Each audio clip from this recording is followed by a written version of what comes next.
Hello, everyone. Welcome to chapter 205 on my RLDR Custom Creations YouTube channel. It is the weekly edition and most likely the last video of 2025.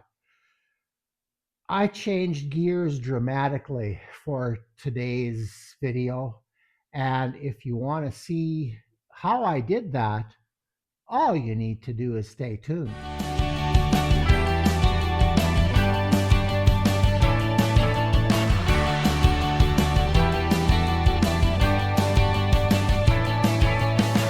Yeah, the last number of videos that I've done have basically dealt with turning projects that ended up going as Christmas presents, and they were well received as far as I know. We'll see how much they get used in the future. And my grandkids out in the shop, perfect. We had the best time, at least I did anyway. It was awesome. I did a write up about it for the Saskatchewan Woodworkers Guild. Um, and if you are interested in reading that, you can just go to SaskatchewanWoodGuild.ca, I believe it's on the website, and you can go through all the columns that I write there. But anyway, so my content had focused on turning over the last month or so. And although I really enjoy it, like I've said many times before, I have no intention of just making this a turning channel.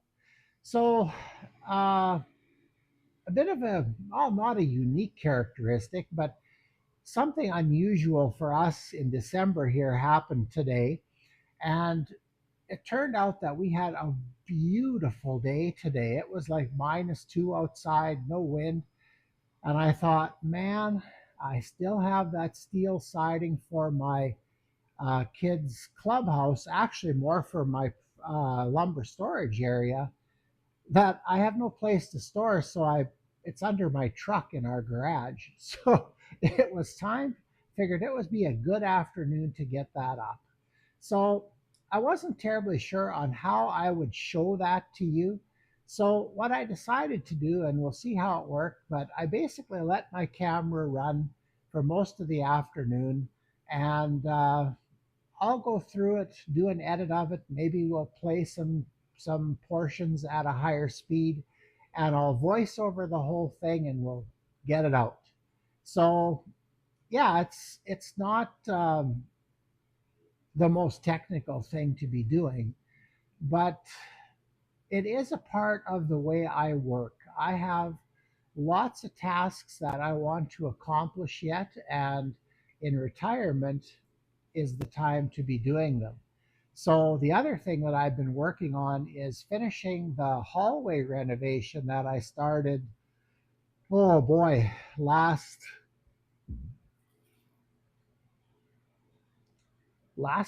February or so. Uh, if you want to go back and look at all those videos where I floated the ceiling and scraped the popcorn ceiling off and fixed everything up, and I put casing and baseboard on in that area now, and all I have to do is fill and paint yet, or like we'll fill the top of the casing and then probably just take a small roller and just put a coat of paint on the very top, because the other parts of the moldings I sprayed. In fact, I have a video of that as well. So if you want to go back and check those out, you certainly can. And eventually I'll take you back into the hallway and show you what it looks like completed. I think it looks pretty good. Right now, on the inside, which I will go back into right after New Year's Day, I have two bifolds to install and changing the half jam and putting new casing on. And then we might start doing some baseboard in some of the bedrooms, but I'm not sure. I have to think about that a little bit. The other thing that's going to happen, and you can look forward to some videos of this in the new year, is I want to get my dust collection further along than I have it right now. And my neighbor's going to come over and we're going to add some wiring in here. You'd think with the miles of wiring and all the outlets I have in here, it would be enough. but they're not all at exactly the right place. So that's going to be coming up as well. But anyway, I thought I'd try a little different approach to today's video. Like I said, uh, doing some time lapse kind of things and voicing over and letting you see how I'm trying to outfit those areas under the eave of my attic. That's maybe the best way to put it. So that 3 feet by 12 feet that I have under where my lumber storage is going to be. And I have the steel for the racks sitting in my shop here. I just need to get on it, get the welder out, and start going. But over the winter, maybe towards spring when it gets nicer, I'm going to weld those racks together. And really, all that remains then to finish off the lumber storage part is just to get the tarp 12-foot walls that are going to face the outside. So that way, when I have material in there and I need to dry it, I can just roll it up and it can be stickered and dry piled in there. It should all work really good. My only problem is it's probably not going to be quite enough room. But maybe the point being is, like with all things in here, I finally have to start working with the space I have and live within my means, so to speak, with space, both in the shop and in my lumber storage. So anyway, I'll just show you what I did on one nice, warm, -2 afternoon in the middle of the prairies in Saskatchewan. So hang in there. We'll get going shortly. Well, the first thing to do was put the building paper on. I'm using a 60-minute paper. It's fairly heavy. Unfortunately, I'm covering the staining job that my granddaughter did for me in summer. I hadn't planned on going quite this elaborate on these sides of the building because it really will never get seen. So, but this way it's nice and clean, and it's going to protect everything from moisture and rot and things like that. So that's going to be really good. I basically just made a line. This is only 12 feet long. I pre-cut the paper in the shop, and my stapler tends to jam every once in a while, but when we're going at a higher speed here, you don't notice it, and you don't hear the odd word that slipped out while I was doing this, so that's good. The little silver triangles that you see just below the soffit now that I'm covering, they're actually kind of a metal hanger designed to hold the floor joists or trusses in place. I don't know if they're called hurricane clips or something like that, but I have them inside and outside on the floor here on both walls.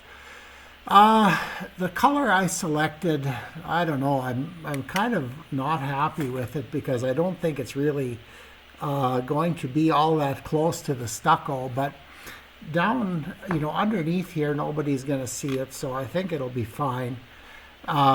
This pre-finished siding, steel siding, comes in 3-foot widths, so the coverage is 3 feet, 36 inches, and you just tell them what you'd like it cut to. So I told them what my measurements were. I think we're at about 81 inches or something like that, and they cut them all the same. Here I was just showing you the screws that I was using for this.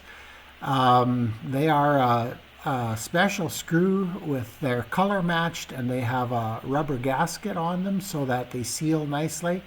And it's important when you work with any vertical siding like this, especially something flexible like this, that you keep checking the level regularly because it's easy to go out. Now the nice thing about this is I knew I was working off a level ceiling. I put that soffit up there, the brown pieces, I put that up earlier this year, and that worked out really nice. It's insulated under there, so because that's where the floor in my attic area is, so it's piled full of insulation. I bought some insulation off Facebook Marketplace, and that wasn't really a good buy. In the end, it won't save me any money. So, but anyway, I used it, and we'll see how it works on the inside of the building because I bought enough to do everything. But yeah, that little tap I do it's hard to get the tip of the screw through the metal siding, so I hit the back of my drill to kind of have it act like an impact when I'm reaching up over my head and can't get quite as much force on it. So it worked. I think it's a nice clean look. It'll look really nice behind my wood storage racks when I get that far. But yeah, what I did is I had this siding in my garage, so rather than drag it all out into the snow, I would go and get each piece. So I basically edited that out, and you just see me kind of coming and going. I have half-inch plywood sheeting on that wall. And I don't know if you remember back to the beginning when I showed you that wall, it's all in 2-foot strips. I'm not even sure where I saved that plywood from. Something that I inherited from somebody. So it worked out. It worked out really good to frame this. So when I get this all done, I'm going to have a really, really nice storage area. But man, it's slow. And when I'm working by myself, things seem to go even slower. But this goes on really quick. And here I'm just leveling across to make sure I kind of get the screws at the same place. Make nice lines. It looks nice when it's installed properly. But yeah, this comes from a local steel supplier. I just go to our lumber yard and I brought him my measurements. And a week later, the sheets were in my garage. So it worked out fairly nicely. And there I am just measuring the final piece. Now this is pretty easy. I had no cuts to make. It doesn't get any easier than that. So, and it was nice and level, so I had no problem cutting the sheet. And here I am doing just that. I had already marked it and snapped a line, and I'm using my sheet metal shear. This is a tool that I had from when I used to teach metals at the high school, and since they never really allowed me any money to try new units, I ended up buying all this stuff on my own, and this is probably the cheapest shear that Princess Auto sold at the time. So, and it worked. It took me a while to figure out I needed to push down on the handle to get it to work. But anyway, here we are. We're back out there putting the last sheet in. And yeah, that went really nicely. I think in the end, I'm going to end up, like you can see the inside of that door or that wall that folds out. I think I'm going to put sheet metal on there yet. I hadn't really planned on, but this looks so nice and clean that I think I'm going to do that as well. And for finishing the building with stucco, I don't think it's going to work to stucco those doors from the outside because they are going to be too flimsy, and you don't want flimsy and stucco don't go together well. So I'll probably put tin on the outside of those as well, and put stucco on the rest, and it should look really good when it's done. So hopefully this next summer I can get most of it done. And eventually I need to go inside and work, which I'm a little ways away from yet. But, you know, you do what you can, and hopefully things will work out. But, yeah, this went really well. It was really nice to get this done today and get that steel out from under my vehicle. And that way now I can get my truck in, and I don't have to be quite as careful when I drive in every time. So, and we're getting to the end of the fast motion here, so I'm just going to make a couple of comments and show you this whole area in the next portion of the video. So yeah, it was fun to do. It was a great afternoon. Well, there it is. I managed to get it all on. The sheets are kind of screwed around the outside edges. I ran out of screws. It's probably heavy enough considering basically what'll happen is there'll be lumber racks sitting. Well, you can't see them now, but there's some 4x6s put into the ground there that my lumber racks will sit on, and this wall probably won't get seen. So, but I've got it all done now, which I'm really happy about. Now, now I can drive my truck into the garage. I put soffit in, and my neighbor came over and he put lights in. We've got pots all over the place here. Did some soffit lighting. But the best, I wasn't going to put these lights in, but man, oh man, it's going to be nice to be able to come out here even in winter, roll the tarp up, and take lumber with lights on. That's another thing that, here, I'll move over here. These corner posts, I had tin made up for that and wrapped them. And that black stripe you see on there, that's Velcro. So over this whole area here to cover this in is going to be a roll-up tarp. So that if I'm drying lumber, I can sticker it and pile it in here. Also, it kind of makes this a temporary, like this isn't a permanent structure. And otherwise I wouldn't fall into zoning here. So maybe it's taking the spirit of the law a little far, but, and then these ends, and I've shown you this before, I don't have these finished yet, but these open up, and you can't see that because I've got scaffolding right here.